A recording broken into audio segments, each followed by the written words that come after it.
Hello, Virgo. This is Steph at Finding You Tarot, and this is a general reading for the last week of 2023. So, this is good for the 25th to the 31st of December 2023. But do remember it is a general reading, so it can't resonate for everyone. So, only take bits that do resonate and leave the rest for someone else. Just thought it'd be quite interesting to see what was going on at the end of the year for us, because it's been a pretty tough year, globally, but also I think personally for a lot of people as well. It's felt like a really hard slog, and I wonder if there were some clues in this last week as to how we can move forward in a more positive and hopeful way in 2024. So, what have you got for Virgo? What have you got for Virgo, Spirit? Okay, Queen of Wands to start. I mean, talking about, sort of moving forward and positive, that's a pretty good start. And it also indicates quite fast movement. When I see a sunflower, I always think of the speed. Once sunflowers get going, once they've germinated, they really do move, they grow very, very fast. So it feels to me as though there's a bit of a somewhat uncharacteristic kind of feeling of being propelled forward fast here, Virgo.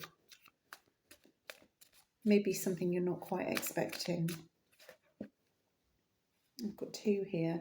Yeah, we've got the Eight of Wands and the Page of Pentacles here. And yeah, I feel like this is something that you're not expecting, but it's from something that you have been working on. But it's not really, I think it's something that matters to you, but it maybe hasn't yielded what you'd hoped. But I think that could be about to change. It feels more about some, sort of passion that you have rather than a relationship. It could be a relationship. You might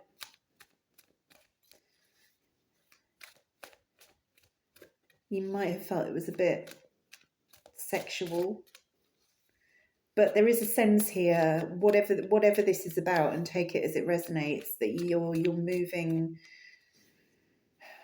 something. I think that you almost feel like you just are, kind of ready to give up on, is about to come through for you in the most lovely way. Yeah. You see, look, the Six of Cups here, so a card of nostalgia. So yeah, and this could be something that you've spent a lot of your life loving doing this, and it's just not happened for you, or you've not yielded what you felt you could yield from it, the potential of it. But it feels very much that this is a wish fulfillment coming in for you, that this dear wish is about to be granted to you. And it's interesting because here, and it's really hard to see, there is a guard. There's somebody guarding these children. It's almost like this nostalgia. It's been protected. It's been nurtured. It's been in the background, kind of bubbling away just for the right moment. It feels, I hate the phrase divine timing-ish. But I'm going to say divine timing. Yeah, you see, look here, Hanged Man. But I also do think, and that's the card of Pisces, but I do think with this Hanged Man that you are looking at this in a slightly different way. You're seeing a different perspective in it. You're seeing a different way to present this to the world.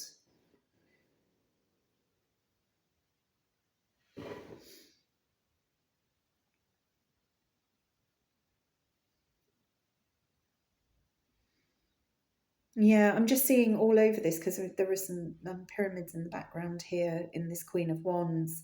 So I'm really seeing ancient. This is something that is, something you've kind of loved doing from being a child.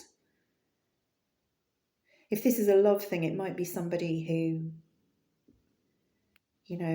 was a childhood friend or something. But I feel like it feels like this is about your passion, your and that suddenly and finally you can make this live and breathe in the world in a way that is satisfying to you.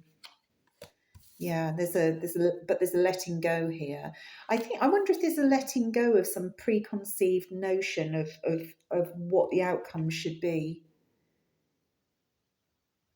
And also that all of those prior disappointments, because if you look at these, he's making a hand gesture here, and it's a hand gesture that sort of it's a blessing hand gesture, so it's a blessing in disguise, that all of these previous false starts, all of these what you might see as failures, have brought you to the point where you can enjoy success with this,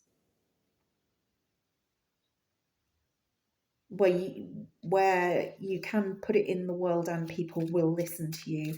The Queen of Wands, she's very out there, she's brave.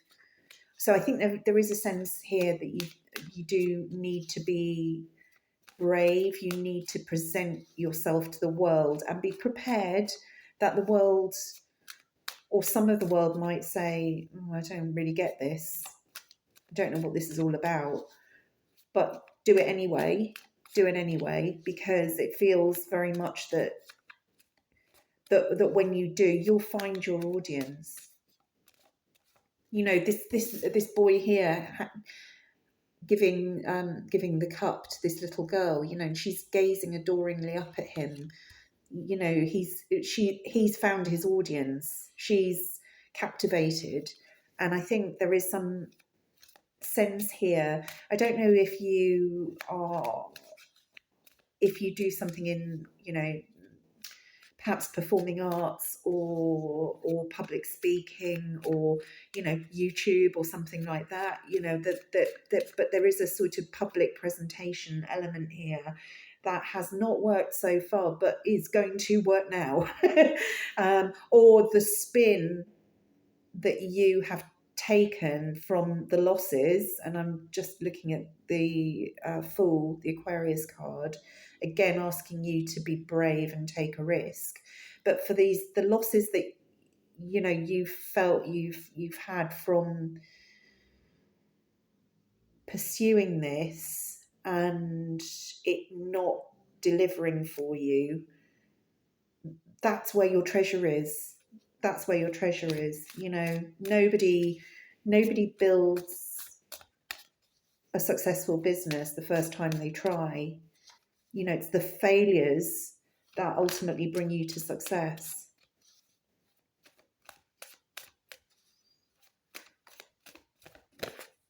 Yeah, fire, fire, fire. So we've got the Knight of Wands and the Queen of Wands here. And I think this is about you being fearless.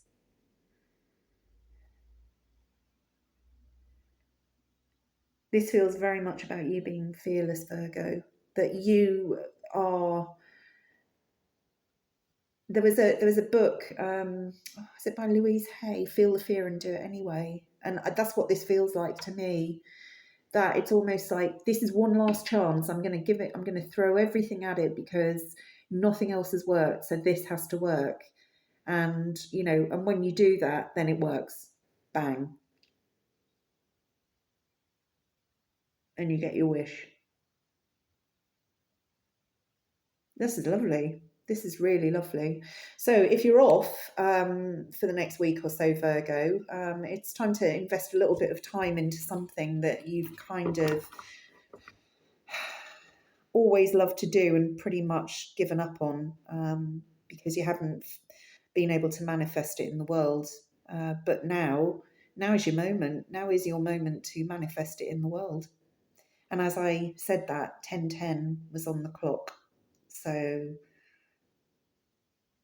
yeah, this is lovely. This is lovely stuff, Virgo. I'll leave it there. That's a great springboard for 2024, Virgo. Capricorns are going to be jealous. They had a bit of a bleak reading. But that's because we're not rid of Pluto yet. Anyway, have a wonderful rest of the Christmas festivities and a blessed and peaceful 2024. Bye bye, Virgo.